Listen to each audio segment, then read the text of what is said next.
Now here we're going to look at even and odd trig functions. And before we look at our even and odd trig functions, I want to go back and kind of review a little bit what we mean by even and odd functions. If you recall from hopefully maybe last semester for pre-calc 1, if you have an even function, that's where we said that if you were to take f of a negative x and plug that negative x into your function, then that would be equal to the original function f of x. And an example of that would be if we happen to have f of x is equal to x squared, which means if we were to take and plug in a negative x in place of everywhere there's an x, here we would have a negative x squared, which means we're squaring not only the x but the negative.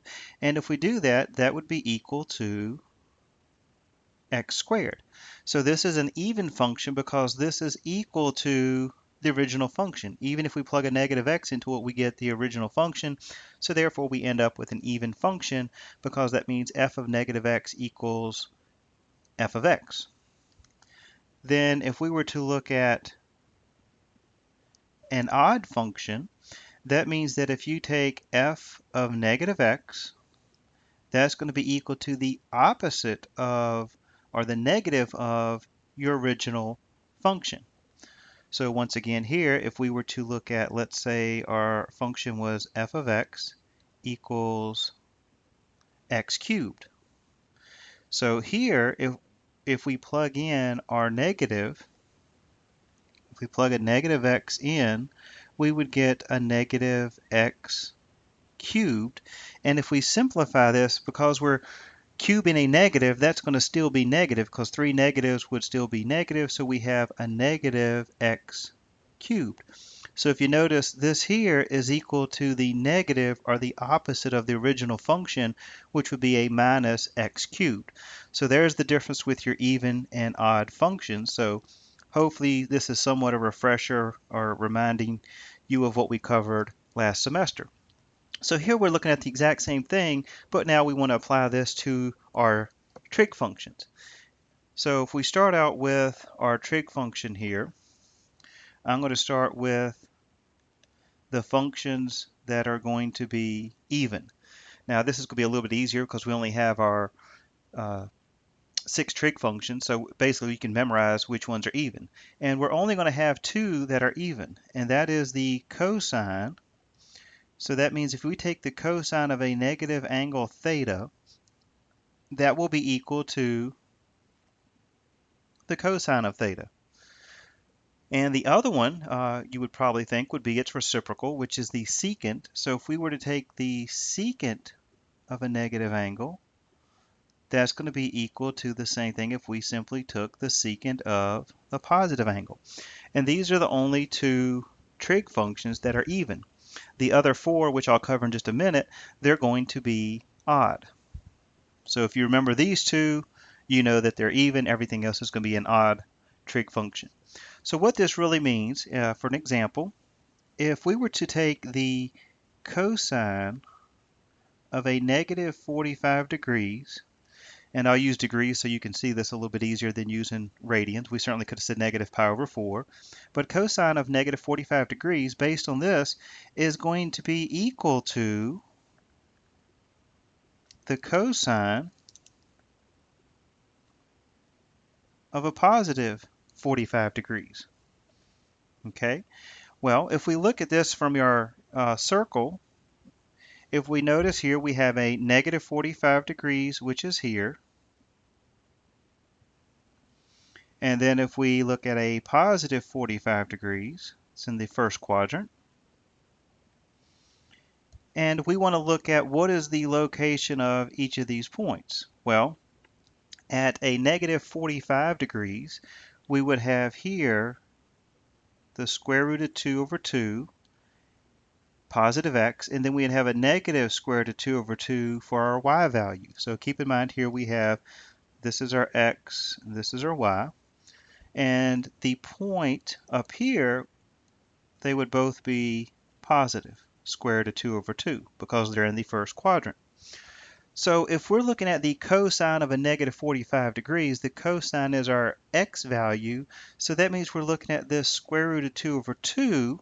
That's going to be square root of 2 over 2. And if we were to look at the cosine of a positive 45 degrees, notice here because our x is still positive, we're still going to get square root of 2 over 2. And that's why this turns out to be an even function.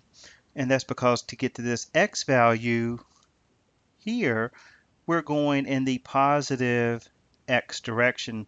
The only thing that's changed is whether we're going up or down, which is our y value. And we'll look at the y value here in just a minute when we talk about our odd functions. Okay, so there's the two even functions. So then that means if we're going to look at our odd trig functions, and if you notice here again, let me point out the even, that kind of matches what we stated up here above. When we look at f of negative x equals f of x, that means the negative here and the positive is going to give you the same value, whereas the cosine of negative 45, cosine of positive 45, we're getting the same x value, square root of 2 over 2. So now when we look at the odd trig functions, that means that the sine of a negative angle is going to equal to the opposite of the sine of theta. Okay, and let me go ahead and look at this example, and we'll use the same angle that we had here.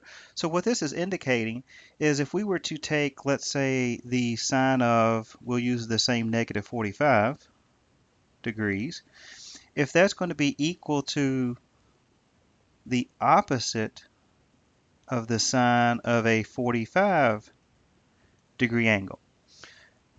Now keep in mind when we take the sine of a negative 45, so here's our negative 45, our sine is our y value, which is in this case is a negative square root of 2 over 2, okay? Then if we take the sine of our positive 45, notice now that's the y value here because it's in the first quadrant going up, it's a positive value, which is the square root of 2 over 2. And notice the function says it's not equal to the sine of 45. This sine of negative 45 degrees is equal to the opposite of the sine of 45. So the sine of 45 is a positive square root of 2 over 2, and take the opposite, it's going to make it a negative. Therefore, these two quantities are equal to each other.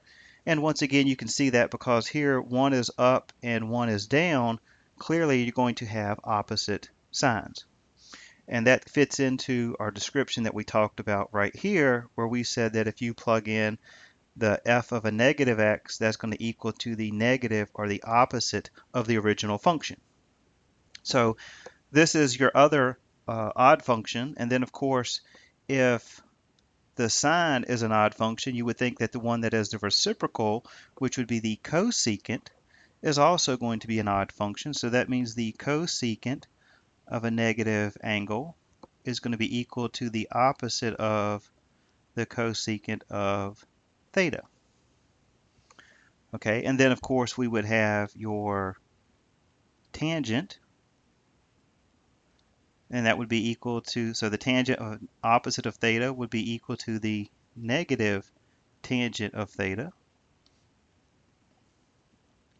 And then also the reciprocal of tangent, which would be cotangent. So the cotangent of a negative angle would be equal to the opposite of the tangent of a positive angle. Now, of course, be aware that for each one of these, we could actually state this the other way. For example, if I could state this and say that the tangent of theta, that would be equal to the opposite of the tangent. Okay, so keep this in mind. This is just stating it in the other direction, but that would be the same. And you could make this statement for each one of these odd functions, which the even function is not going to make a difference because they're equal. So realize we could actually make this statement and put the negative with either one of them. The thing we have to realize is that when we have an odd function, you're going to end up with unless you put this negative here, you're going to end up with opposite signs here. Okay, so there's your even and odd trig functions, and keep in mind of these properties because you're going to be using these throughout the course in order to rewrite some of your problems.